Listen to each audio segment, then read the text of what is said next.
Breaking news, December 19th, 2025. Ukraine takes war to the Mediterranean.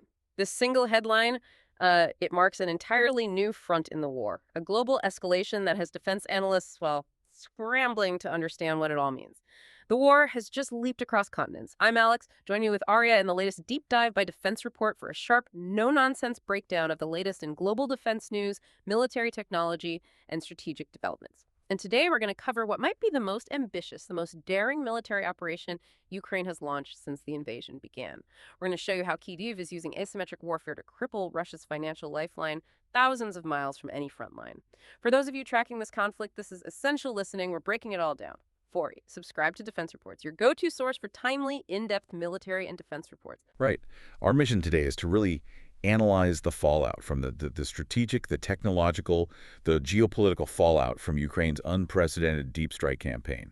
We're looking at a targeted campaign against Russia's sanctions evading shadow fleet. And it all culminated in this one devastating hit in the neutral waters of the Mediterranean Sea, a strike that was executed over 2,000 kilometers from Ukrainian soil. And if you're looking for the big wow moments, we have 3 cliffhangers for you right at the top. First, just the distance. 2,000 kilometers. That number alone just erases the whole concept of a safe zone for Russian logistics. Absolutely. And second, you have the immediate financial panic. War risk insurance premiums for any vessel in the Black Sea, they instantly spiked. By how much? By a staggering 250%. Wow. That is a very real multi-million-dollar tax. Moscow now has to pay on every single barrel of oil it tries to move. It's crippling their profits overnight. And third, and this is where the story gets really wild, this might not have been just about money. There are these persistent, though still unconfirmed, reports from both Russian and Ukrainian channels suggesting the strike may have actually eliminated a top-tier Russian intelligence general. General Andrei Avryanov.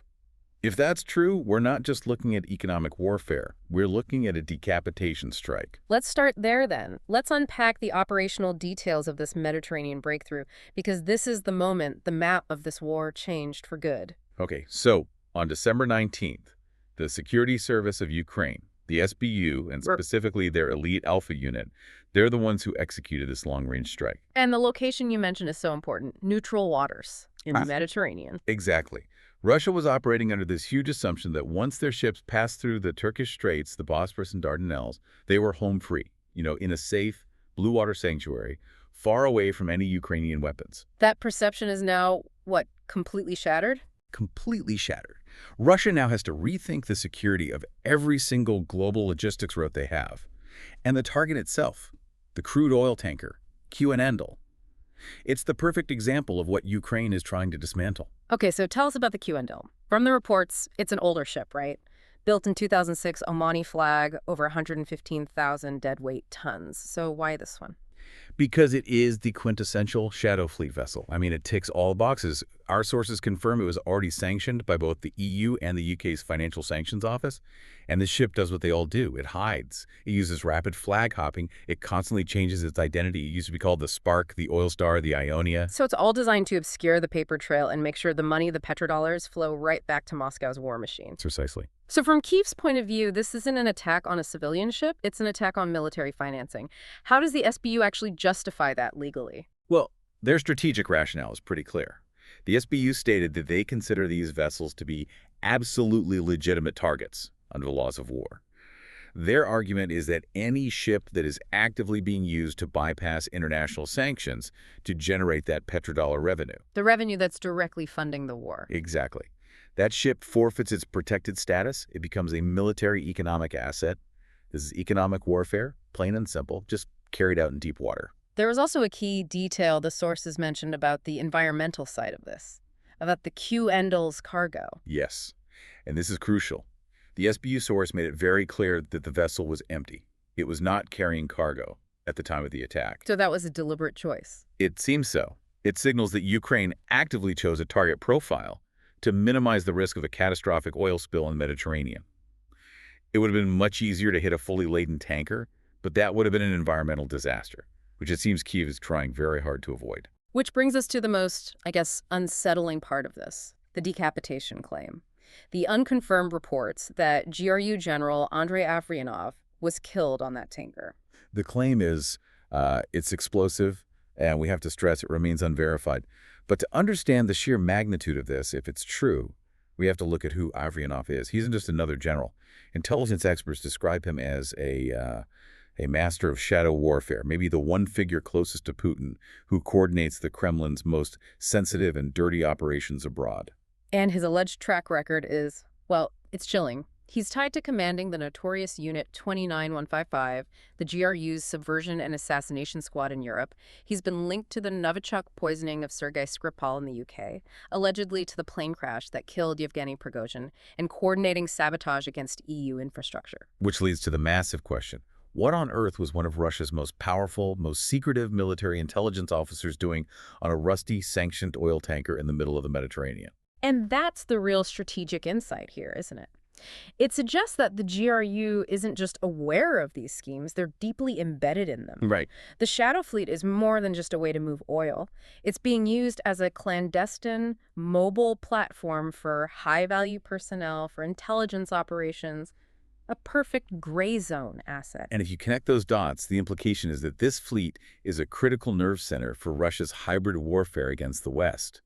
So taking out a figure like Avranov, whose personal networks are key to how Unit 29155 operates, would be a devastating blow to their capabilities.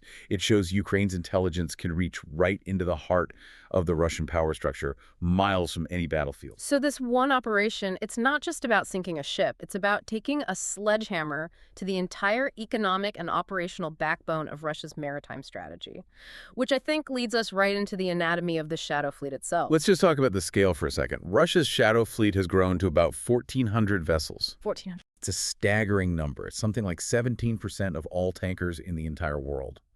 And this fleet was bought up since 2022 for over $10 billion, a massive wartime investment. $10 billion just to get around sanctions. And Ukraine is now making that investment incredibly expensive to operate. What are the weaknesses they're hitting? Well, the fleet's main vulnerability is that it's built on a house of cards. It relies on aging, often poorly maintained vessels, and crucially, they operate outside of legitimate Western insurance. You mean P&I insurance? Exactly. Protection and indemnity insurance. For anyone listening, that's the global standard that covers things like, billion-dollar oil spill cleanups or massive collision damages. So if one of these 1,400 old tankers goes down full of crude, there's no Lloyd's of London to call. Russia, or whatever shell company owns the ship, is on the hook for an environmental catastrophe. Precisely. And that's a risk no reputable insurer will touch. So they have to resort to these gray zone tactics. They jump between flags from places like Gambia, Comoros, Oman. They routinely switch off their AI's tracking systems to just disappear. It's a network built on opacity. And we can see the financial impact in real time. That 250% spike in war risk insurance. It's a massive financial tax. It just crushes Moscow's profit margin on every barrel they sell, which makes sanctions much more painful than they were before. The goal isn't just sinking ships, it's to make the entire network unprofitable and untouchable for anyone with a reputation to protect. And just for perspective, a single tanker like the QN Ideal can carry, what, $60 to $70 million worth of oil? That's right. So every successful strike, every insurance hike is a direct hit to Moscow's war budget. It's important to remember, too, that this Mediterranean strike didn't come out of nowhere. It's the culmination of months of strikes, right? Across multiple seas. Yes, the tempo has been increasing dramatically. We saw it in the Black Sea and the Sea of Azov. Like that drone strike on the tanker Valery Gorchakov near Rostov-on-Don, that was just days before the Mediterranean hit. And that one resulted in casualties, dead and injured crew. And the vessel itself, an ancient ship from 1969, was a total loss.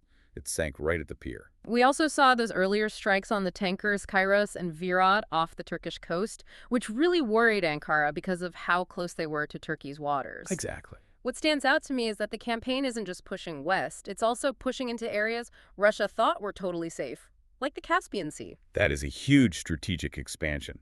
Between December 11th and 15th, Ukrainian drones hit Russian oil platforms in the Caspian Sea, hundreds of miles from Ukraine. They hit the Filanovsky and Korshegin fields, forcing Lukoil to suspend production. The signal is crystal clear. No Russian energy asset is safe anymore, no matter how far it is from the front line. And this brings us to the technology that's making this all possible. The big reveal on December 15th, Ukraine confirming it's using the Subsea Baby. The Subsea Baby, an unmanned underwater vehicle, or UUV. And this is a world first in combat, right? A world first. It was used to critically damage a Project 636.3, improved Kilo-class submarine while it was docked at the Novorossiysk naval base. Just think about that. A submarine taken out at its pier by a low-cost underwater drone. So why is that such a huge technical deal? Russia had defenses at Novorossiysk, didn't they? Booms and nets to stop surface drones. Right, but those defenses are completely useless against the submerged threat. The subsea baby just goes right under them. The submarine they hit, the Kolpino, is a key asset for firing Kalibr cruise missiles.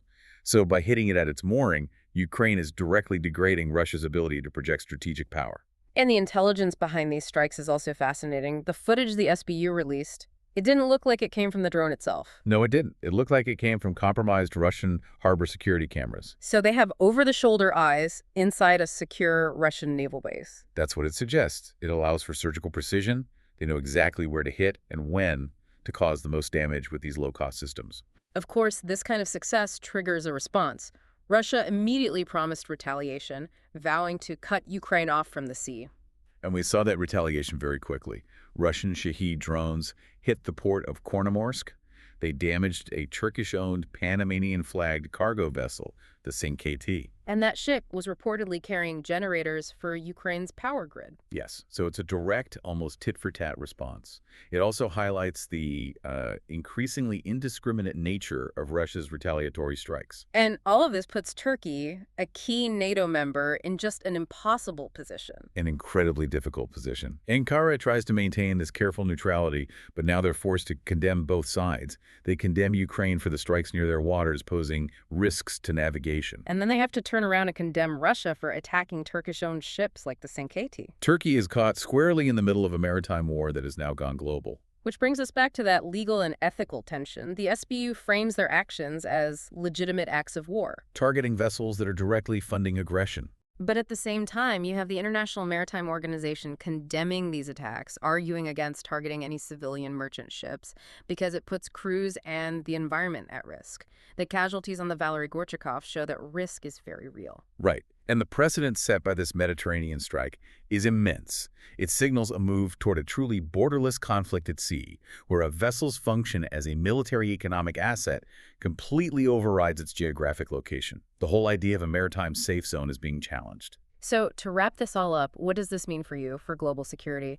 It means the maritime war is no longer a regional conflict in the Black Sea. It has become a globalized, asymmetric economic war.